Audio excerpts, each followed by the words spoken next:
America की भारत से दूरी, बाइडेन की क्या है मजबूरी। अमेरिका से भारत के रिश्तों को सबने देखा है। जब अमेरिकी राष्ट्रपति डोनाल्ड ट्रंप के कंधे पर हाथ रखकर दुनिया को मोदी सरकार ने नई दोस्ती की इबारत लिखी थी। लेकिन 20 जनवरी को हुए अमेरिका में सत्ता परिवर्तन के साथ ही कई तरह के कयास भी लगाए जा रहे हैं, जिसमें भारत और अमेरिका के बीच के संबंधों का भी जिक्र है। ऐसे में जो बाइडेन ने 20 जनवरी को अमेरिका के 46वें राष्ट्रपति के तौर पर शपथ ली थी। सुपर पावर अमेरिका के लिए उसकी विदेश नीति बेहद अहम होती है। बाइडेन ने पहले हफ्ते में दुनिया के सिर्फ 7 राष्ट्राध्यक्षों से फोन पर बातचीत की। इनमें ना तो अमेरिका का सबसे करीब इजराइल है और न ही एशिया की दोनों शक्तियां यानी भारत और चीन।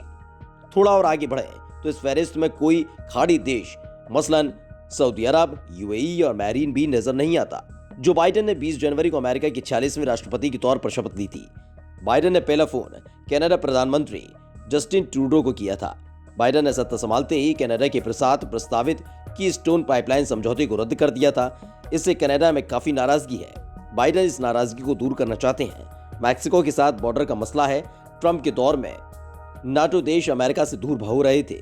बाइडेन उन्हें करीब लाना चाहते हैं। यानी कुल मिलाकर बाइडेन उन देशों को फिर से अमेरिका से जोड़ना चाहते हैं जो अमेरिका से नाराज हैं और जिनकी अमेरिका को सख्त जरूरत है।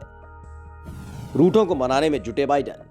सत्ता में आने के बाद बाइडेन उन देशों से संपर्क कर रहे हैं जो अमेरिका के पड़ोसी हैं और साथ ही ट्रंप शासन काल में रूठ गए थे। इसी को ध्यान में रखते हुए सबसे पहला फोन कॉल कनाडा के प्रधानमंत्री जस्टिन ट्रूडो को किया गया था। रिपोर्ट के मुताबिक बाइडेन ने उन देशों के नेताओं को अब तक फोन कॉल्स नहीं किए हैं जिनसे अमेरिका के रिश्ते अच्छे हैं। हालांकि चीन और ईरान इस मामले में अपवाद कहे जा सकते हैं। इजराइल के प्रधानमंत्री बेंजामिन नेतन्याहू और भारत के प्रधानमंत्री नरेंद्र मोदी को भी अब तक बाइडेन का फोन नहीं आया है। माना जा रहा है इन दोनों देशों से अमेरिका के करीबी रिश्ते हैं और बाइडेन आने वाले दिनों में मोदी और नेतन्याहू से बातचीत जरूर करेंगे। दोनों ही देश अमेरिका की स्ट्रेटेजिक पार्टनर हैं। एक मामला खाड़ी देशों के यानी गल्फ कंट्रीज को लेकर भी है। ट्रंप ने मिडिल ईस्ट में अहम बहाली को लेकर बहुत मेहनत की है। वे काफी हद तक कामयाब भी हुए। इजराइल और खाड़ी देश करीब आए। बहरीन और यूएई जैसे देशों ने इजराइल से डिप्लोमेटिक रिलेशन शुरू किए। इजराइल ने तो यूएई में अपनी एम्बेसी भी शुरू कर दी।